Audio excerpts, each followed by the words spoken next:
Very good morning to students. तो आज हम स्टार्ट करेंगे chapter 4 geography that is air.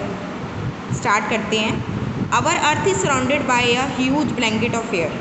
अब आपको पता ही है कि जो हमारी जो अर्थ है वो एयर की ब्लैंकेट से कवर है, ठीक है। तो उसको क्या बोला जाता है कि वो हमारा क्या है, atmosphere. All living beings on this earth depend on the atmosphere for their survival. अब इस अर्थ पे जितने भी लोग रहते हैं वो सारे किसके ऊपर डिपेंड करते हैं, एटमॉस्फेयर पे। Because it provide us the air we breathe and protect us from the harmful effect of the sun rays. अब ये एटमॉस्फेयर ही है जिसके थ्रू हम एयर में ब्रीथ कर सकते हैं, अपने आप को हार्मफुल रेज से, जो सन की रेज होती हैं, उससे बचा सकते हैं। तो ये सारा कुछ करने के लिए हम एटमॉस्फेयर के ऊपर ही डिपेंड करते हैं। Without this blanket of protection we would be baked alive by the heat of the sun during day and get frozen during night. So it is mass of air that has made the temperature on the earth livable. तो हम ये भी कह सकते हैं कि atmosphere एक ऐसा हमारे लिए ब्लैंकेट का काम करता है कि जिससे हमें दिन के टाइम पे वो हमें हार्मफुल रेस से बचाता है और रात के टाइम पे वो हमें फ्रोज़न से, इट मीन्स ठंड से बचाता है, ठीक है।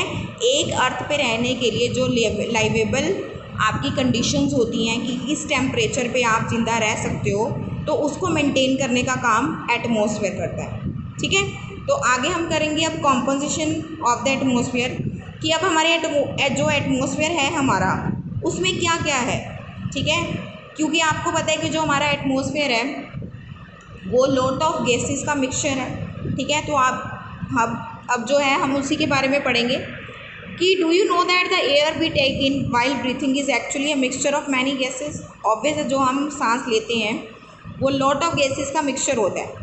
Nitrogen and oxygen are the two gases which make up the bulk of the atmosphere.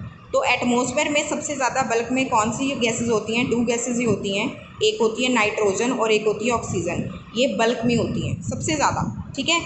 Then उसके बाद और भी कई गैसेस होती हैं, लेकिन जो इनकी परसेंटेज है वो कम होती है एज़ कम्पेयर टू नाइट्रोजन और ऑक्सीजन के। ये कौन कौन सी हैं, carbon dioxide, helium, ozone, argon, hydrogen are found in lesser quantities. Apart from this gases tiny dust particles are also present in the air. और एयर में हमारे कुछ डस्ट पार्टिकल्स भी होते हैं जो एटमॉस्फेयर में होते हैं गैसेस के अलावा। The pie chart gives you a percentage of different constituents of air. Nitrogen is the most plentiful gas in the air. When we inhale we take some amount of nitrogen into our lungs and exhale. But plants need nitrogen for their survival. अब देखो, सांस लेने के लिए हमें कौन सी gas चाहिए, oxygen, लेकिन कुछ पार्ट हमारा नाइट्रोजन का भी हमारे अंदर जाता है जो हमें आगे एक्सहेल करने में, मतलब बाहर कार्बन डाइऑक्साइड को निकालने के लिए यूज़ होता है, ठीक है। लेकिन जो पौधे होते हैं, प्लांट्स होते हैं, वो मोस्टली किसके ऊपर डिपेंड करते हैं, नाइट्रोजन के ऊपर, ठीक है। तो यहाँ पे एक डायग्राम बना हुआ है, इसमें परसेंटेज सबकी दिखाई हुई है कि कार्बन डाइऑक्साइड कितने परसेंट है, ऑर्गन ऑल अदर, और नाइट्रोजन और ऑक्सीजन का सबसे ज़्यादा पार्ट, ठीक है। क्लियर। उसने यहाँ पे बोला कि नाइट्रोजन जो है वो सर्वाइवल के लिए इंपॉर्टेंट है। They can not take nitrogen directly from the air. जो प्लांट्स होते हैं वो डायरेक्टली नहीं लेते नाइट्रोजन एयर में से। Bacteria that live in the soil and roots of some plants take nitrogen from the air and change its form so that plants can use it. अब जो बैक्टीरियाज होते हैं सॉइल के अंदर और जो रूट्स होती हैं वो नाइट्रोजन लेती हैं हवा में से, ठीक है, और प्लांट्स तक पहुँचाती हैं, ठीक है। Oxygen is the second most plentiful gas in the air. Humans and animals take oxygen from the air as they breathe. Green plants produce oxygen during photosynthesis. In this way, oxygen content in the air remain constant. If we cut trees, then this balance get disturbed. अब आपको भी पता है कि oxygen हमारे लिए कितनी important है, ठीक है। तो जो ग्रीन प्लांट्स होते हैं, कहते हैं ना कि पौधों को काटना नहीं चाहिए, ट्रीज़ को काटना नहीं चाहिए, क्योंकि ट्रीज़ एक सोर्स है जो हमें ऑक्सीजन देता है, ठीक है। क्योंकि जब भी ये फोटोसिंथेसिस का प्रोसेस करते हैं, मतलब अपना जब भोजन बनाते हैं ना, तो उस टाइम पे ये ऑक्सीजन रिलीज़ करते हैं जो कि हमारे लिए बहुत यूज़फुल है। तो इसीलिए कहा गया है कि हमें ट्रीज़ को कट नहीं करना चाहिए। Carbon dioxide is another important gas. Green plants use carbon dioxide to make their food. And release oxygen. अब देखो कार्बन डाइऑक्साइड हम रिलीज़ करते हैं, ठीक है, और हम जो ऑक्सीजन है वो लेते हैं, कार्बन डाइऑक्साइड छोड़ते हैं। और कार्बन डाइऑक्साइड किन के लिए यूज़फुल होती है? पौधों के लिए, क्योंकि पौधे लेते हैं कार्बन डाइऑक्साइड और कार्बन डाइऑक्साइड की वजह से वो अपना फूड प्रिपेयर करते हैं और ऑक्सीजन को क्या करते हैं? रिलीज़ करते हैं। ह्यूमन्स और एनिमल्स रिलीज कार्बन डाइऑक्साइड, मैंने आपको पहले बता दिया।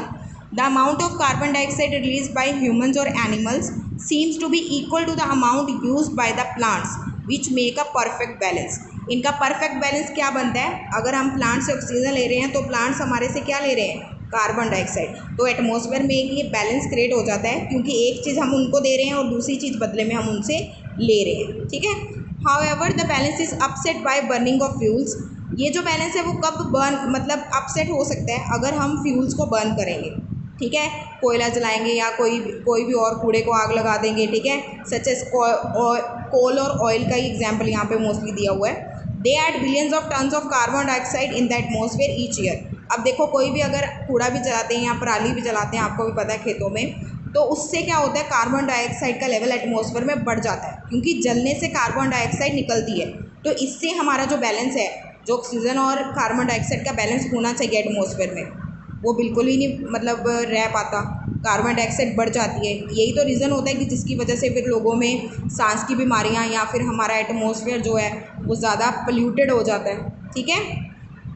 As a result the increase volume of carbon dioxide is effected the earth weather और क्लाइमेट। इसी की वजह से हमारी जो अर्थ का वेदर और क्लाइमेट है वो इफेक्टेड होता है। कहते हैं ना कि इतनी गर्मी पड़ रही है, बारिश नहीं आ रही है, मेन रीज़न क्या होता है? यही चीज़ों की वजह से होता है कि ट्रीज़ काटी जा रहे हैं, ऑक्सीजन कहाँ से आएगी? और दूसरी तरफ से वो कोल और ऑयल का इतना यूजेस कर रहे हैं। अब जितनी कार्स चलती हैं, स्कूटर्स, एक्टिवास, कितने लॉट ऑफ चलते हैं, तो ये इनका जो धुआं है वो हवा में जाके कार्बन डाइऑक्साइड के लेवल को ही बढ़ाएगा, जिसकी वजह से जो है हमारा वेदर अपसेट हो जाता है। जब बारिशें पड़नी है वो बारिशें पड़ती नहीं हैं, अगर पड़ती हैं तो एक्सेस में पड़ जाती हैं, ठीक है ना।